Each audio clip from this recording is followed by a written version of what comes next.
wabarakatuh. Perkenalkan, nama saya Desi Rahmawati dari kelas 11 TKJB SMK Negeri 2 Banjarmasin. Di video ini saya akan memberikan presentasi tentang komunikasi pada jaringan komputer dan telepon dari mata pelajaran Teknologi Layanan Jaringan.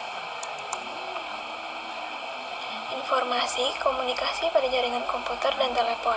Jaringan komputer adalah jaringan telekomunikasi yang memungkinkan antar komputer untuk saling bertukar data. Kemudian jaringan telepon kabel menggunakan sistem wireline sehingga membutuhkan kabel supaya dapat berfungsi. Selanjutnya jaringan telepon seluler menggunakan sistem wireless. Pengirim dan penerima harus tetap tercakup BTS atau Base Transceiver Station. Sejarah Radio over Internet Protocol atau ROIP. Sebelumnya, ROIP merupakan sebuah teknologi sistem radio yang menggunakan standar Voice over IP dan bekerja melalui perangkat lunak maupun keras. ROIP awalnya ditemukan oleh David Cameron, seorang radio amatir yang berasal dari Vancouver, British Columbia.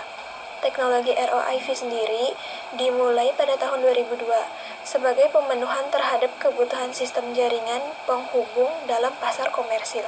Di Indonesia, perkembangan ROIP atau yang lebih dikenal dengan EQSO dimulai muncul pada tanggal 12 Agustus 2002 dan diuji cobakan pada tanggal 29 Oktober 2002. Jenis protokol pendukung ROIP. Yang pertama ada base station, yaitu merupakan perangkat radio pusat yang berada di stasiun kontrol dengan sisi pelanggan yang bekerja pada sistem digital Enchained Cordless Telecommunication. Kemudian IP gateway, yaitu merupakan perangkat yang dapat mengkonversi data ke dalam protokol internet dan mengacu pada suara diubah menjadi IP atau perangkat yang mengkonversi suara digital ke dalam paket IP. Selanjutnya ada repeater, berfungsi untuk memperpanjang rentang jaringan dengan cara memperkuat isyarat elektronis. Pemasangan repeater pada setiap 2,5 km membuat LAN yang menggunakan Ethernet, rentang jaringannya dapat diperpanjang hingga 20 km. Kemudian ada IP interface, yaitu elektronik dari bagian tempat kabel jaringan yang terhubung pengontrol, di mana perangkat nirkabel juga terhubung. Software untuk membangun server radio online. Pertama ada iKCast, itu merupakan free server software untuk streaming multimedia. iKCast ini merupakan streaming media server yang mendukung OGG, Vorbis, dan MP3 audio stream.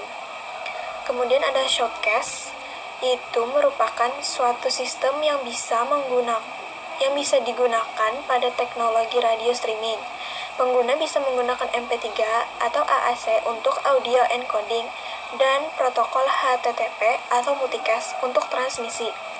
Klien dan server juga dapat menggunakan software yang tersedia untuk Windows, FreeBSD, Linux, macOS. Kemudian Darwin Streaming Server atau DSS adalah software streaming server yang menggunakan protokol RTP atau RTSP. DSS adalah software streaming server pertama yang bersifat open source dan dikembangkan oleh Apple. Informasi tentang perangkat komunikasi pada jaringan telepon dan komputer. Sebelumnya, perangkatnya terbagi menjadi perangkat yang berbasis kabel dan berbasis nirkabel. Untuk perangkat berbasis kabel ada kabel tembaga, fiber optik, dan hybrid. Kemudian, untuk yang berbasis nirkabel ada BTS atau Base Transceiver Station, BSC Base Station Controller, MSC Mobile Switching Center, dan SMSC Short Message Server Center. Kabel tembaga. Kabel tembaga adalah kabel yang terdapat tembaga di dalamnya sebagai konduktor dan telah digunakan dalam kabel listrik sejak penemuan elektromagnetik dan telegraf pada tahun 1820-an. Kemudian ada fiber optik. Ya, kabel fiber optik merupakan kabel yang terdiri dari serat kaca. Biasanya fiber optik digunakan sebagai kabel perusahaan telekomunikasi karena fiber optik merupakan bahan yang tepat untuk mengirimkan data ke dalam jaringan komputer. Selanjutnya ada hybrid. Hybrid fiber koaksial atau HFC adalah teknologi jaringan telekomunikasi broadband yang menggabungkan kabel koaksial dan kabel serat optik. Kombinasi antara kabel koaksial dan serat optik ini digunakan untuk membawa konten-konten broadband, seperti video, data, suara, dan layanan interaktif lainnya, yang menggunakan kabel koaksial dan serat optik. Nah, ini merupakan gambaran dari diagram HFC. Kemudian ada BTS, yaitu sebuah infrastruktur telekomunikasi yang memfasilitasi komunikasi nirkabel antara piranti komunikasi dan jaringan operator. BTS sendiri berfungsi menjembatani perangkat komunikasi pengguna dengan jaringan menuju jaringan lain. Kemudian ada BSC. BSC menyediakan fungsi pengaturan pada beberapa BTS yang dikendalikannya. Di antaranya fungsi handover, konfigurasi cell site, pengaturan sumber daya radio, serta tuning power dan frekuensi pada suatu BTS. BSC merupakan simpul atau konsentrator untuk menghubungkan dengan core network. Dalam jaringan GSM, umumnya BSC dapat mengatur sekitar 70 buah BTS. Selanjutnya ada MSC. MSC bertanggung jawab untuk menghandle beberapa panggilan suara dan SMS sebaik mungkin dengan layanan yang lain, seperti conference call, fax, dan circuit switch data.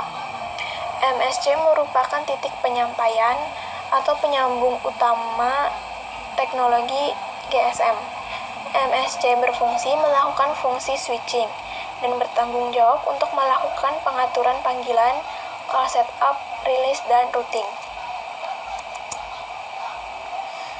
Terakhir ada SMSC, merupakan kombinasi perangkat keras dan perangkat lunak yang bertanggung jawab memperkuat atau menyimpan dan meneruskan pesan pendek antara SMS dan piranti bergerak.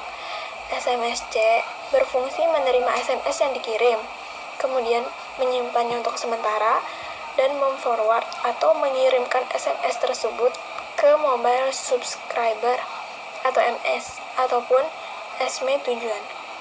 Sekian dari saya, mohon maaf apabila ada kesalahan. Wassalamualaikum warahmatullahi wabarakatuh.